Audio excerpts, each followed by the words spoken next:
Schedule क्या होगा। Schedule एक व्यक्ति सबके लिए बनाए ये तो हास्यास्पद बात है, वैसे तो हर व्यक्ति अपना शेड्यूल खुद ही बनाएगा। एक बेसिक सा आइडिया हम डिस्कस कर सकते हैं, उसको कस्टमाइज करना है अपने हिसाब से। बेसिक बात जो है, डेली शेड्यूल में 3 कंपोनेंट्स का ध्यान रखिए। पहला कंपोनेंट है कि करंट अफेयर्स को बिल्कुल भी मिस मत कीजिए।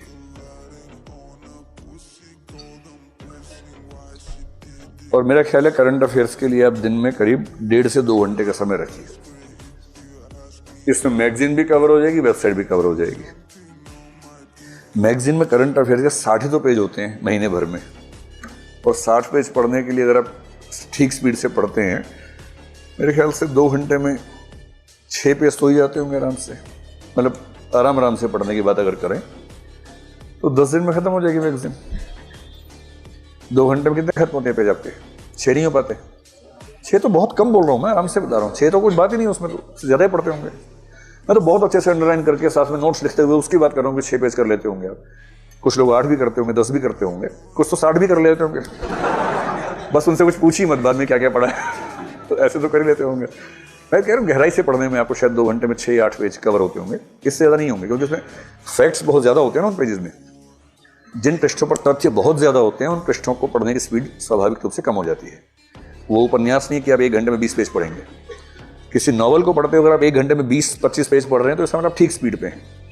लेकिन करंट अफेयर्स के अगर आप 20-25 पेज 1 घंटे में पढ़ रहे हैं तो इसका मतलब चिंता की बात है ना। 2 घंटे में 6-7-8 पेज ठीक स्पीड है करंट अफेयर्स के मामले में। तो आप ये कर सकते हैं कि मैगजीन में रोज 1 घंटा लगाएं, क्योंकि 1 घंटा लगाएंगे तो भी आप 20-22 दिन में कवर कर लेंगे उसको। और 1 घंटा वेबसाइट पे लगाएं प्रतिदिन, और ये 2 घंटे अलग से रखिए, मिक्स मत कीजिए। जैसे आप तय कर ले अपना शेड्यूल, जो भी आपका दिन भर का शेड्यूल है। अगर आप रात को देर तक पढ़ते हैं या जल्दी सोते हैं, जैसा भी शेड्यूल आपका है, जैसे आप तय कर लें कि भाई डिनर के बाद के 2 घंटे ये, उसके बाद सो जाए, या सुबह उठते सबसे पहले 2 घंटे ये, वो अपने हिसाब से देखिएगा, क्योंकि आपकी जो नेचर है उससे कंप्रोमाइज़ मत कीजिए। अगर आपको रात को देर तक पढ़ना अच्छा लगता है तो वैसे ही पढ़िए। किसी के बेकार कई बेवकूफ़ कहेंगे सुबह उठना चाहिए, इससे ऊर्जा बढ़ती है, ज्ञान बढ़ता है, सब बेकार की बातें। बढ़ा लीजिएगा, बाद में बढ़ा लीजिएगा आराम से, है ना। अभी तो पहले अपनी नेचर के हिसाब से पढ़िए। अगर आप निशाचर प्रकृति के, निशाचर रहिए, रात भर पढ़िए, कोई तनाव की बात नहीं है। और यदि मुर्गा प्रकृति के तो सुबह सुबह उठिए और सुबह सुबह पढ़िए। जो भी आपकी नेचर है उस नेचर के अनुसार पढ़िए। एक ही दिक्कत आती है, जो निशाचर लोग हैं उनको दिक्कत ये कि जिस दिन एग्जाम है उस दिन वो सुबह उठ नहीं पाते, उनको तनाव रहता है कि सोएं कैसे। आदत है 4 बजे सोने की, उस दिन 12 बजे लेट जाते हैं, नींद नहीं आती है, ये दिक्कत आती है। इसके 2 समाधान हैं। या तो आप 10-12 दिन पहले से थोड़ा शेड्यूल चेंज करना शुरू कर दें, ये हो नहीं पाता प्रैक्टिकली। दूसरा समाधान है, ऐसी चिंता ना करें और प्रीलिम से 3-4 दिन पहले से नींद थोड़ी बढ़ा लें। 4 बजे सोएं, 12 बजे उठिए, 8 घंटा सो के उठिए। इससे क्या होगा कि एक दिन नहीं सो पाने से असर नहीं पड़ेगा। मैं ठीक प्रीलिम से बात कर रहा हूँ। 3 जून को एग्जाम है, 2 जून को रात को नींद नहीं आ रही, तनाव मत लीजिए, इससे कुछ नहीं होने वाला। हमारा माइंड इतना मजबूत है कि वो एक दिन बहुत कम नींद के साथ काम चला सकता है, कोई चिंता की बात नहीं है। लेकिन हाँ, उससे पहले 3-4-5 दिन अपनी नींद ज़्यादा ली हो, ये थोड़ा सा मैनेज कर लीजिएगा। अपनी नेचर से कंप्रोमाइज़ नहीं करना है, लेकिन उस नेचर के हिसाब से कोई 2 घंटे का शेड्यूल अलग से निकाल लीजिए करंट अफेयर्स के लिए। इसी तरह से 1 से 2 घंटे का शेड्यूल निकालिए रिवीजन के लिए।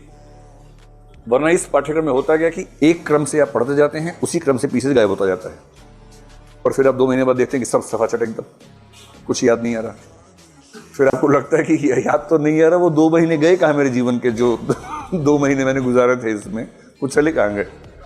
तो अगर आप चाह रहे हैं कि उस समय का मूल्य रहे तो दिन में कम से कम 1 से 2 घंटे का समय रखिए केवल रिवीजन का।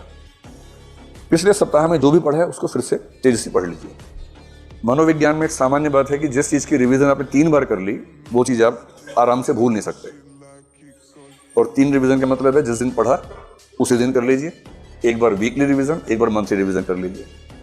तो रिवीजन रोज 1-2 घंटे। क्या होता है ना, जब पाठ्यक्रम बहुत सारा हो तो हमें लगता है रिवीजन बाद में कर लेंगे, छोड़ देते, पर ये वेस्टेज है।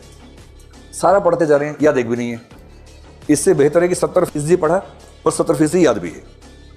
तो रिवीजन को बिल्कुल हल्का मत लीजिएगा, और सबसे अच्छा समय सुबह उठते ही सबसे पहले आप 2 घंटा रिवाइज कर लीजिए। बाकी जो है वो शेड्यूल स्टडीज का रखिए, जो नया नया पढ़ना है।